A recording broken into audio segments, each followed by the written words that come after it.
எங்க போயிட்டு வரீங்க?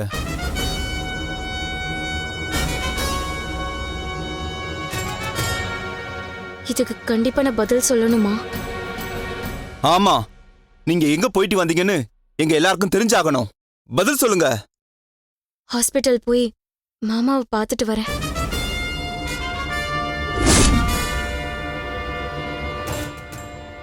யார்கிட்டயுமே சொல்லாம நீ ஏமா இந்த நேரத்துல ஹாஸ்பிட்டலுக்கு போன? சுயநினைவிருக்க யாருமே என் வேதனையை கேட்க தயாரா இல்ல அத்தை. அதான் நினைவே இல்லாத மாமா கிட்டயாவது என் கஷ்டத்தை சொல்லி அழறதுக்காக போனேன்.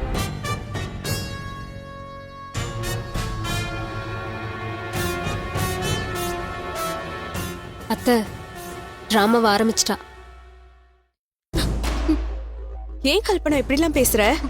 உனக்கு நாங்களாம் யாரும் இல்லையா? இந்த வார்த்தையை கேக்குறப்போ எங்களுக்கெல்லாம் எவ்வளவு கஷ்டமா இருக்கு தெரியுமா? நான் இதை சொல்றேன்னா என் மனசு எந்த அளவுக்கு நொந்து போயிருக்குன்னு யோசிச்சு பாருங்க நீ. இந்நேரத்துக்கு என் கல்யாணம் முடிஞ்சிருக்கணும். நானும் அருணும் மனசு விட்டு பேசி ஒருத்தர் புரிஞ்சிருக்கணும். பெரியவங்க ஆசீர்வாதத்தோட எங்க வாழ்க்கைய ஆரம்பிச்சிருக்கணும். ஆனா இது எல்லாமே ஒரு நொடியில கனவு மாதிரி கலைஞ்சு போச்சு. ஒரு பொண்ணுக்கு ஒரு தடவை கல்யாணம் ஃபிக்ஸ் ஆகி நின்னாவே வாழ்க்கை வெறுத்துரும். நம்ம ராசி கட்டவேன்ற நினைப்பு வந்துரும். தற்கொலை பண்ணிக்கலாமான்னு தோணும். ஆனா எனக்கு 2 தடவை அந்த கொடுமை நடந்திருக்கு.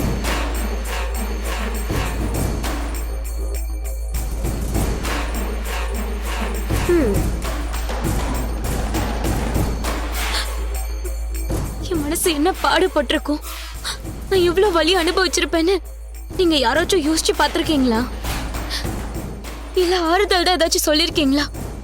நான் பேசிருக்கேனேமா, வருத்தப்படாத, உன் கல்யாணம் கண்டிப்பா நடக்கும்னு சொல்லிருக்கேனேமா. முத தடவை சொன்னீங்க அத்தை. ஆனா இன்னைக்கு நீங்களும் எதுவும் சொல்லல. அண்ணியும் ஹாஸ்பிட்டல்ல பேசினதோட சரி. தயவு செஞ்சு உங்க யாரையும் குறை சொல்றேன்னு நினைச்சுக்காதீங்க. இன்னைக்கு எனக்கு மனசே சரியில்லை. யார்கிட்டயாச்சும் பேசணும், மனசை விட்டு கதறி அழணும் போல இருந்துச்சு. ஆனா அண்ணி யார்கிட்டயோ போன்ல பேசிட்டு இருந்தாங்க. நீங்க தூங்க போயிட்டீங்க. மத்தவங்களுக்கு எனக்கு கண்டாலே பிடிக்காது.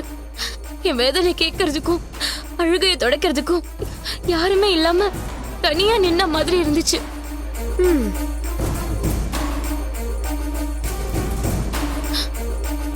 நிம்மதியா என்னால தூங்க கூட முடியல. திடீர்னு தான் மாமாவை போய் பார்க்கணும், அவர்கிட்ட இதை சொல்லி அழணும்னு தோணுச்சு. அதனாலதான் ஹாஸ்பிட்டலுக்கு கிளம்பி போனேன். கல்பனா, நான் போன்ல பேசிட்டு இருந்தா என்ன? நீ முன்னாடி வந்து நின்னா நான் போனை கட் பண்ணிட்டு உன்கிட்ட பேசிட்டு இருக்க போறேன். நீ ஏன் கல்பனா அதை செய்யல? மனசு ரொம்ப வெறுத்து போச்சு அண்ணி. என்ன இருந்தாலும் இது ஏன் வாழ்க்கை, ஏன் கஷ்டம்? உங்க யாருக்கும் எந்த பாதிப்பும் இல்லைல்ல. கல்பனா, பார், நீ அழாத. இங்க பாருமா, உன் வாழ்க்கைய பத்தின கவலையும் அக்கறையும் எனக்கும் வித்யாக்கும் நிறையவே இருக்கு. இங்க பாருமா, நீ இப்படிலாம் பேசி உன்னையே நீ கஷ்டப்படுத்திக்காதமா. எனக்கும் அது தெரியும் அத்தை. ஆனா நான் எதிர்பார்த்த நேரத்துல அது எனக்கு கிடைக்கலையே. அதனாலதான் மாமா கிட்ட போய் என் கஷ்டத்தை சொல்லி நான் அழுது. நான் மாமாவை பார்க்கணும்னு நினைச்சதுக்கு அது மட்டும் காரணம் இல்ல.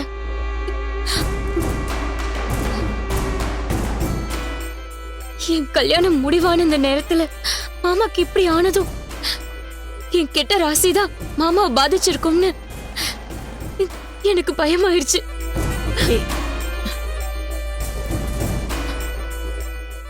அந்த உறுத்தல் தான் எனக்கு கொஞ்சம் கொஞ்சமா கொன்னுட்டு இருந்துச்சு. என்னால அந்த வலியை தாங்கிக்கவே முடியல அத்தை.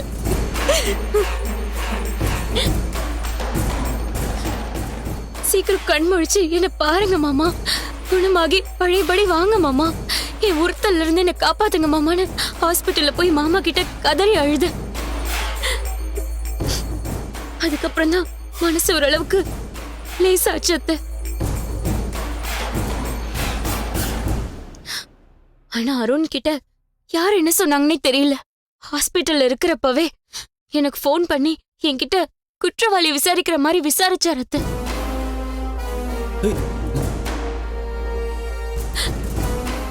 வீட்டுக்கு வந்தா உங்க எல்லாரும் முன்னாடியும் நிக்க வச்சு கேள்வியும் கேக்குறாரு. எனக்கு ரொம்ப அவமானமா இருக்கு அத்தை.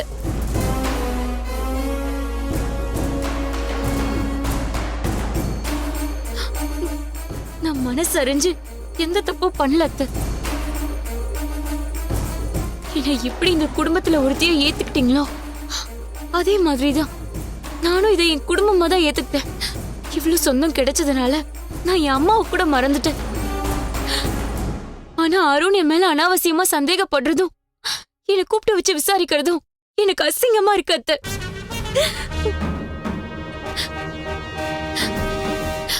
அருண்க்கு என் மேல அந்த அளவுக்கு வெறுப்பு இருக்குன்னா நான் எங்கேயாச்சும் போயிடுறேன் அத்தை.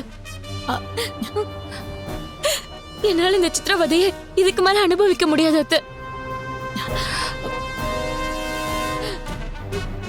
அழாதம்மா. நமக்கு வேண்டாத ஒருத்தி இருக்கால, அவ எதையாவது சொல்லி ஏத்தி விட்டுருப்பா. அத கேட்டுதான் இவன் புத்தி கெட்டு போய் இப்படி எல்லாம் பேசிட்டு இருக்கான். இந்த பார், இவன் சார்பில் நான் உங்ககிட்ட மன்னிப்பு கேட்டுக்கிறேம்மா. டேய் அருண், உனக்கு என்ன கிறுக்கு பிடிச்சிருக்காடா? இவ என்ன சொன்னான்னு கேட்டல. அவ ஏதோ மனசு வேதனை தாங்காம தான் அப்பாவை போய் பாத்திருக்கா. அத புரிஞ்சுக்காம இவள கூப்பிட்டு வச்சு அசிங்கப்படுத்திருக்க. உன்னால பாரு அவ எப்படி அழறான்னு. இப்போ உனக்கு சந்தோஷமா? ஏய் வித்யா, அவனுக்கு என்னமோ தோணுச்சு விசாரிச்சுக்கிட்டு இருக்கான். அதுக்கு நீ எதுக்கு தையத்தக்கன்னு குதிச்சிட்டு இருக்க? மாமா, இவ செஞ்சது உங்களுக்கு தப்பா தெரியலையா? நான் பேசுறது மட்டும் உங்களுக்கு தப்பா தெரியுதா? ஐயோ வித்யா, போதும் நிறுத்து. எல்லாரும் மாறி மாறி இதையே பேசிட்டு இருக்காதீங்க. இந்த பார் கல்பனா, உன்னை பத்தி கவலைப்படல, உன் மேல அக்கறை இல்லைன்னு நினைக்காதம்மா. உன் வலி வேதனை எல்லாமே எனக்கும் வித்யாக்கும் நல்லாவே தெரியுமா. இது பாருமா, உனக்கு ஏதாவது நல்லது செய்ய முடியுமான்னு தான் நாங்க யோசிச்சுட்டு இருக்கோம். பாருமா, இவங்க எல்லாரையும் முன் வச்சு நான் உனக்கு ஒரு உத்தரவாதம் தரேன். அப்பா முன்னாடி இந்த கல்யாணம் நடக்கும்னு அருண் சொன்னால, அவர் டிஸ்சார்ஜ் ஆகி வீட்டுக்கு வரட்டும். அவர் முன்னால வீட்ல வச்சே உங்க 2 பேர் கல்யாணத்தை முடிச்சிடலாம்.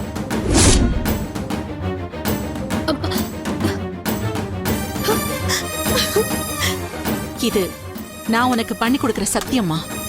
என்ன நம்பு. அக்கா, நான் சொன்னதுதான். யாரும் இத பத்தி இனிமே பேச வேண்டாம். அவர் வீட்டுக்கு வர அன்னைக்கு அருணுக்கும் கல்பனாவுக்கும் கல்யாணம் 2 முறை தள்ளி போயிடுச்சு. ஆனா இந்த முறை கண்டிப்பா நடக்குமா. நீ தைரியமா இரு கல்பனா. வித்யா, இவ்வளவு மேல கூட்டிட்டு போ. வா கல்பனா. எல்லாரும் போய் படுங்க போங்க.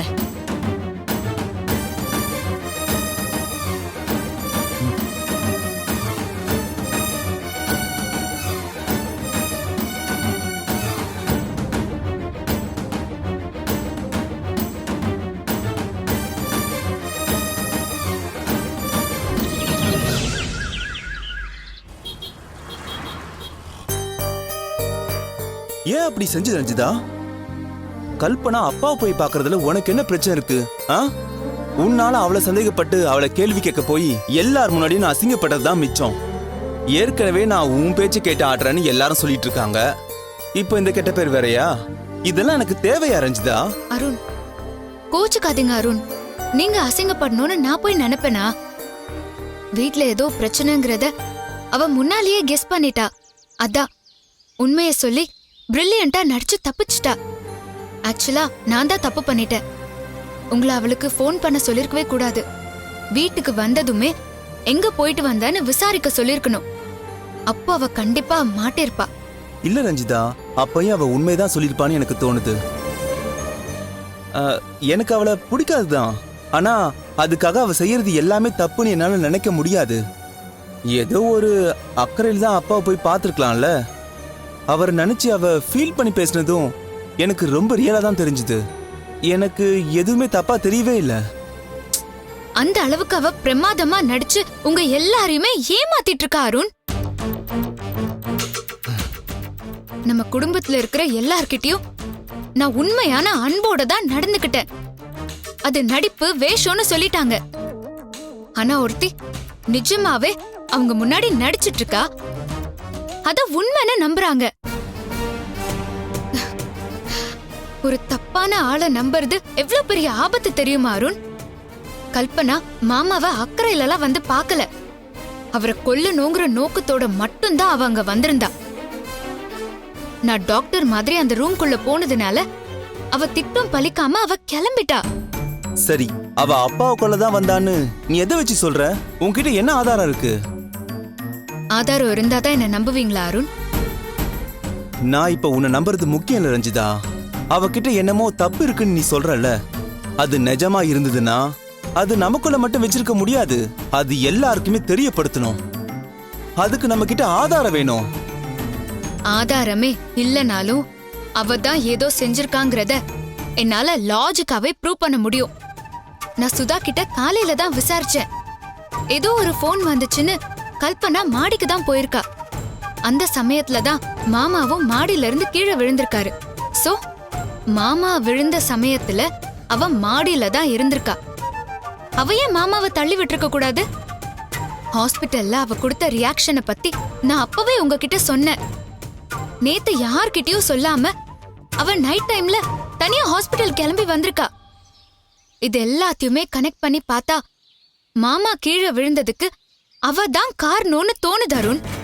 ஆனா மத்தவங்க எல்லாருமே அதை நம்பணும்ல. நீ கல்பனா மேல என்ன குத்தம் வச்சாலும் அது உண்மையாவே இருந்தாலும் அவ மேல இருக்கிற கோபத்திலையும் பொறாமையிலையும் தான் பண்றேன்னு சொல்லுவாங்க. மத்தவங்க பேசுறத பத்தி எல்லாம் எனக்கு கவலையே இல்ல அருண். நீங்க என்ன நம்புறீங்கல்ல? என்னாலையுமே நீ சொல்றத இந்த விஷயத்துல நம்ப முடியல ரஞ்சிதா. அவ தான் அதை செஞ்சிருப்பான்னு நீ அவசரப்பட்டு அவ மேல பழி போடுற மாதிரி இருக்கு. ரஞ்சிதா, அவ அப்பா கொல்லணும்னு நினைக்கிறதுக்கு என்ன காரணம் இருக்க முடியும்? அதத்தானே நாம கண்டுபிடிக்கணும் அருண். மேலோட்டமா யோசிச்சு பார்த்தா மாமா மேல அவ கோவப்படுறதுக்கோ இல்ல கொல்ற அளவுக்கு போறதுக்கோ அவளுக்கு எந்த அவசியமும் இல்லதான். ஆனா அவளை டிஸ்டர்ப் பண்ற மாதிரி ஏதோ ஒரு விஷயம் நடந்திருக்கு. அதனாலதான் அவ இந்த காரியத்தையே செஞ்சிருக்கா. அது என்னன்னு தான் தெரியல. ஐயோ ப்ளீஸ் ரஞ்சிதா, இந்த டாபிக்கை தயவு செஞ்சு இதோட விட்டுரு. நான் திரும்ப திரும்ப சொல்றது இது ஒண்ணுதான் ரஞ்சிதா. எனக்கு உன்னை பத்தி நல்லா தெரியும். நான் உன்னை நம்புவேன். நீ சொன்னது தப்பா போச்சுன்னா கூட நான் அதை பெருசா எடுத்துக்க போறது கிடையாது. ஆனா அம்மா, வித்யா, கல்பனா இந்த 3 பேரும் இதை ஏத்துக்கவே மாட்டாங்க. அதுவும் இது அப்பாவோட உயிர் சம்பந்தப்பட்ட விஷயம் வேற. இது ஏதாவது தப்பா போச்சுன்னு வச்சுக்கோயேன், அவங்க 3 பேரும் சேர்ந்து உன்னை உண்டு இல்லைன்னு பண்ணிடுவாங்க. அதுக்கு பயந்துகிட்டு என்னால அமைதியாலாம் இருக்க முடியாது அருண். மாமா கால் தவறியெல்லாம் ஒன்னும் கீழே விழல. யாரோ அவரை தள்ளி விட்டுருக்காங்கன்னு நான் நம்புறேன். அத செஞ்சது கல்பனா தாங்கிறதுலயும் நான் ரொம்பவே ஸ்ட்ராங்கா இருக்கேன் அருண். ஆனா அவ ஏன் அதை செஞ்சா, எப்படி செஞ்சாங்கிறத நான் உங்களுக்கு ஆதாரபூர்வமாவே நிரூபிக்கிறேன்.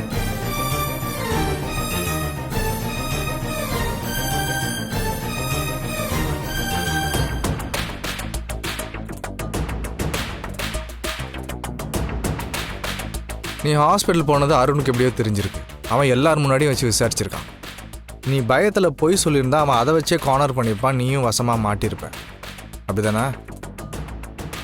உண்மைதான் சார். ஆனா அருண் ஃபோன் பண்ணப்பவே நான் சுதாரிச்சிட்டேன். என்ன பேசணும்னு முடிவு பண்ணிட்டேன். எல்லாரும் முன்னாடியும் எமோஷனலா அழுது நாடகம் ஆடி சிம்பத்தியும் கிரியேட் பண்ணிட்டேன். பிரச்சனை நீ ஸ்மார்ட்டாக ஹேண்டில் பண்ணிட்டன்றதெல்லாம் ஓகே. ஆனால் இப்படி ஒரு சுச்சுவேஷனை நீ வரவே விட்டுறக்கூடாது. இந்த மாதிரி ஒரு என்கொயரி நடந்திருக்கவே கூடாது. அந்த அளவுக்கு நீ கேர்ஃபுல்லாக இருந்திருக்கும். பகலில் நீ எங்கே கிளம்புனாலும் மற்றவங்க பார்த்துருவாங்க. ஹாஸ்பிட்டல்லையும் ஆளுங்க நடமாட்டம் நிறைய இருக்கும். நைட்டில் போய் அந்த ஆளை போட்டு தள்ளணும்னு முடிவு பண்ணதெல்லாம் கரெக்டு தான். ஆனால் யாருக்கும் தெரியாமல் நீ கிளம்பி போய் அந்த வேலையை முடிச்சுட்டு வந்திருக்கோம். நான் போனதை யாருமே பார்க்கலையே சார். அப்புறம் எப்படி நீ ஹாஸ்பிட்டல் போனது அருணுக்கு தெரிஞ்சது? அதுதான் எனக்கும் தெரியல சார். அவங்க அம்மாவையும் வித்யாவையும் தவிர மத்தவங்க எல்லாருமே அந்த ரஞ்சிதாவோட ஸ்பை தான் நல்லாவே தெரியும். நான் போறத பார்த்துட்டு அவங்க தான் யாரோ ரஞ்சிதாவுக்கு தகவல் சொல்லிருப்பாங்க. அவ அருணுக்கு ஃபோன் போட்டிருப்பா. இல்லை கல்பனா, வீட்டில் யாராவது உன்னை பார்த்துருந்தாங்கன்னா அப்போவே உன்னை கூப்பிட்டு நீ எங்கே போகிறன்னு விசாரிச்சிருப்பாங்க. உன்னை போக விட்டு வேடிக்கை பார்த்துருக்க மாட்டாங்க. ஹாஸ்பிட்டலுக்கு நீ போகிறத பார்த்துட்டு தான் யாரோ ஒருத்தர் அருணுக்கு தகவல் சொல்லியிருக்காங்க. இது ரஞ்சிதாவோட வேலையா தான் இருக்கும்னு நான் நினைக்கிறேன் சார். எனக்கும் அவன் மேலே தான் டவுட்டாக இருக்கு. எல்லாரும் முன்னாடியும் கூப்பிட்டு வச்சு அருண் உன்னை இந்த கேள்வி கேட்குறான்னா அவள் தான் அவனை அப்படி செய்ய சொல்லி தூண்டி விட்டுருக்கான்னு எனக்கு தோணுது. ஒருவேளை ஹாஸ்பிட்டல்ல யாரையாச்சும் அவ செட் பண்ணி வச்சிருப்பாளா சார்?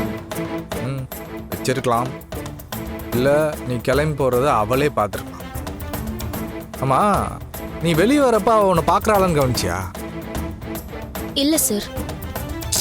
இந்த மாதிரி விஷயத்துல தான் நீ கோட்டை வர்ற கல்பனா. அவ ஜாமீன்ல வெளியே வந்துட்டான்னு உனக்கு ஞாபகம் இல்லையா? அவன் வீட்டு எதிர் வீட்டில் தான் குடியிருக்கான்றது கூட உனக்கு தெரியாதா? அவ தான் இதுக்கு பின்னாடி இருக்கான்னா உன்னை வாட்ச் பண்ண ஆரம்பிச்சிட்டான்னு அர்த்தம். இனிமே நீ இன்னும் கேர்ஃபுல்லா இருக்கணும். அவ உன்னை வாட்ச் பண்றாளான்னு நீ அவளை வாட்ச் பண்ணிட்டே இருக்கணும். நகை விஷயத்துல இருந்தே அவ ரொம்ப உஷாராயிட்டா. அதுக்கப்புறம் அந்த போட்டோ மேட்டர், நீ ஏதோ ஒரு பிளானோட வந்திருக்கான்னு இப்போ அவளுக்கு நல்லாவே புரிஞ்சிருச்சு. உன்னை கையும் களவுமா பிடிக்கிற சான்ஸ்க்காக தான் இப்போ அவள் காத்துக்கிட்டு இருக்கா. உன் அலட்சியத்தால நீ அவளுக்கு அந்த சான்ஸ் கொடுத்துருவ போல இருக்கே. ரஞ்சிதா வில்லங்கமான ஆளுன்னு எனக்கு தெரியும் சார். நான் அவ வீட்ல வச்ச நகைய அவ என் வீட்ல வச்சு போலீஸ வர வச்சப்பவே அவ எவ்வளவு பெரிய கிரிமினல்னு எனக்கு நல்லா புரிஞ்சிருச்சு. புரிஞ்சு என்ன பிரயோஜனம்? அதுக்கேற்ற மாதிரி அலர்ட்டாவே நீ இல்லையே. சாரி சார், இனிமே நான் கவனமா இருக்கேன். அதுக்கு அவசியம் இருக்காது கல்பனா. இன்னைக்கு ரஞ்சிதாவோட கேஸ் கோர்ட்டில் ஹியரிங்க்கு வருது. அவளோட ஜாமீன் கேன்சல் ஆகி அவளை திரும்பவும் ஜெயிலில் போட்டுருவாங்க. தீர்ப்பும் அவளுக்கு எதிராக தான் கன்ஃபார்மாக வரும். எப்படி சார் இவ்ளோ கன்ஃபார்மா சொல்றீங்க? அவளுக்கு ஜாமீன் கொடுத்த ஜட்ஜ் மாறிட்டாரு. இப்போ வந்திருக்கிற ஜட்ஜு எனக்கு தெரிஞ்சவர் தான். எப்படி சார் போலீஸ்ல இருந்து ஜட்ஜ் வரைக்கும் எல்லா லெவல் ஆளுங்களையும் தெரிஞ்சு வச்சிருக்கீங்க? நான் அத்லெட்டிக் கோச்சாக இருக்கிறதுனால எனக்கு இந்த மாதிரி பெரிய மனுஷங்களோட கான்டாக்ட் ஈஸியாக கிடச்சிடும் கல்பனா. அந்த ஜட்ஜோட பையனுக்கு நான் தான் கோச்சிங் கொடுக்குறேன். அதனால தான் ரஞ்சிதாவுக்கு தண்டனை கிடைக்கும்னு நான் அடித்து சொல்கிறேன். நீ இனிமேல் அவளை பற்றி கவலைப்படாத. அந்த ஆளை எப்படி போட்டு தரலான்றதை மட்டும் யோசி. மாட்டிக்காமல் எப்படி அவரை முடிக்கலான்றதை நானும் யோசிக்கிறேன். அவள் உள்ளே இருக்கிறப்பவே நம்ம இந்த வேலையை கண்டிப்பாக முடிச்சாகணும். Okay sir. உனக்கு நேரம் ரொம்ப குறைவாக இருக்கு கல்பனா. அருண் அப்பான்ற டைம் பாம் எப்போ வேணால் வெடிக்கலாம். அவருக்கு நினைவு திரும்பி உன்னை பற்றி சொல்லிட்டாருன்னா அதோட எல்லாம் முடிஞ்சது. அதுக்குள்ளே அவருக்கு விடுதலை கொடுக்குற வழியை பாரு.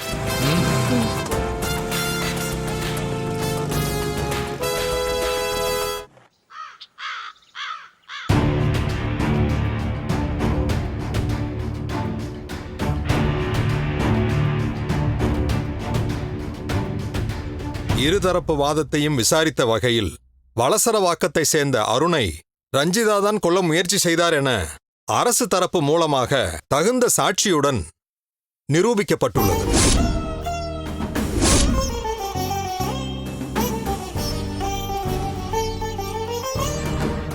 அருண் வேற ஒரு பெண்ணை கல்யாணம் பண்ணிக்க போறாருங்கிற கோபத்துல தான் ரஞ்சிதா இப்படி செஞ்சிருக்காங்கன்னு அரசு தரப்பு கொடுக்கிற விளக்கத்தையும் இந்த நீதிமன்றம் ஏற்றுக்கொண்டுள்ளது.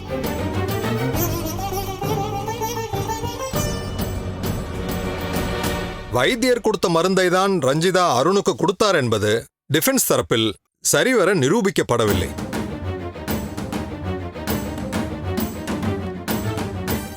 சார், கூட்டிட்டு வந்திருக்க. எனவே செக்ஷன் 307 படி கொலை செய்ய முயன்ற ரஞ்சிதாவிற்கு அதிகபட்ச தண்டனையான 7 வருடம் அவருக்கு குறுக்கிடுறதுக்கு மன்னிக்கணும். இந்த வழக்கோட முக்கியமான குற்றவாளி ஒப்புதல் வாக்குமூலம் கொடுக்க வந்திருக்காரு.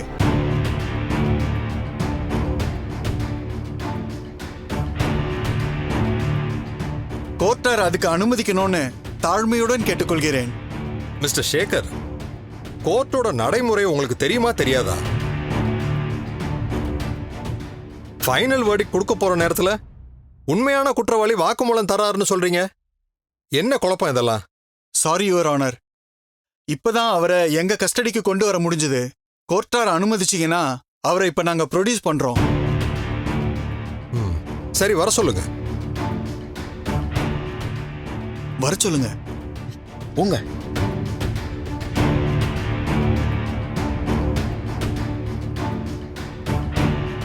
என் பேர் சந்தோஷ் சார். அருணூர் ரஞ்சிதாவும் வேலை செய்கிற ஆஃபீஸில் தான் நானும் வேலை பார்க்குறேன். சீனியாரிட்டி படி அருணுக்கு தான் அந்த மேனேஜர் போஸ்டிங் கிடச்சிருக்கணும், இல்லைன்னா எனக்கு கிடச்சிருக்கணும். அருண் மேலே கொலைப்பள்ளிலாம் விழுந்து ஜெயிலுக்கு போயிட்டு வந்ததுனால அவருக்கு மேனேஜர் போஸ்டிங் கிடைக்கல. அதுக்கு அடுத்ததாக இருக்கிற எனக்கு கிடச்சிருக்கணும். ஆனால் அந்த போஸ்ட்டை சேர்ந்து 1 வருஷம் கூட ஆகாத இந்த ரஞ்சிதா கொடுத்துட்டாங்க. அது எனக்கு பெரிய அவமானமாயிடுச்சு.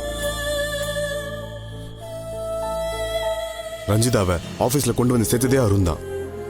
அதனால அருண் மேல எனக்கு கோவம் இருந்துச்சு. 2 பேரையும் பழி வாங்குற சான்ஸ்க்காக நான் காத்துக்கிட்டு இருந்தேன். அப்பதான் குடியை மறக்கிறதுக்காக ரஞ்சிதா அருணுக்கு காஃபில மருந்து கலந்து கொடுக்கறது தெரிஞ்சது. அதை எனக்கு சாதகமா யூஸ் பண்ணிக்கிறதுக்காக காத்துக்கிட்டு இருந்தேன். மருந்து பொடி இருக்கிற பொட்டல மாதிரியே நான் ஒன்று ரெடி செஞ்சேன். சிதம்பரம் காஃபில மருந்து கலக்கிறதுக்காக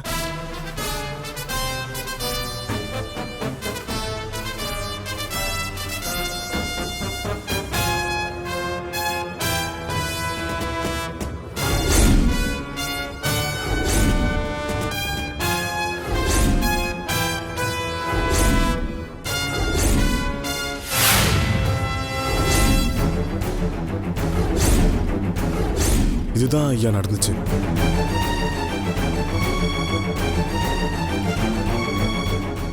சத்தியமா அருண் கொல்லுன்ற நோக்கத்துக்காக அதை பண்ணல. அவன் ஹெல்த்துக்கு ஏதாவது பிரச்சனை வரணும், அந்த பழிய ரஞ்சிதா மேல போட்டு அந்த போஸ்டிங்க்கு நான் வரணும் தான் நினைச்சேன். ஆனா நான் செஞ்ச பாவம் என்னை நிம்மதியா தூங்க விடல. என் மனசாட்சி உறுத்ததுனால இப்ப இந்த குற்றத்தை ஒத்துக்கிறேன். தம்பி, இதெல்லாம் நீயா சொல்றியா இல்ல யாராவது மிரட்டி சொல்ல சொன்னாங்களா? இல்லங்க ஐயா, ரஞ்சிதா மேல எந்த தப்பும் இல்ல. காஃபில விஷத்தை கலந்தது நான் தான். எல்லாரும் என்ன மன்னிச்சிருங்க.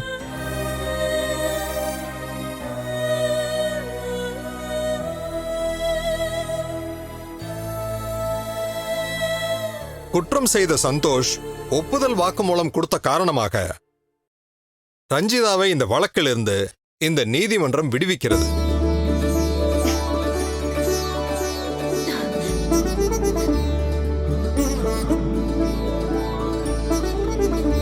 The court is adjourned.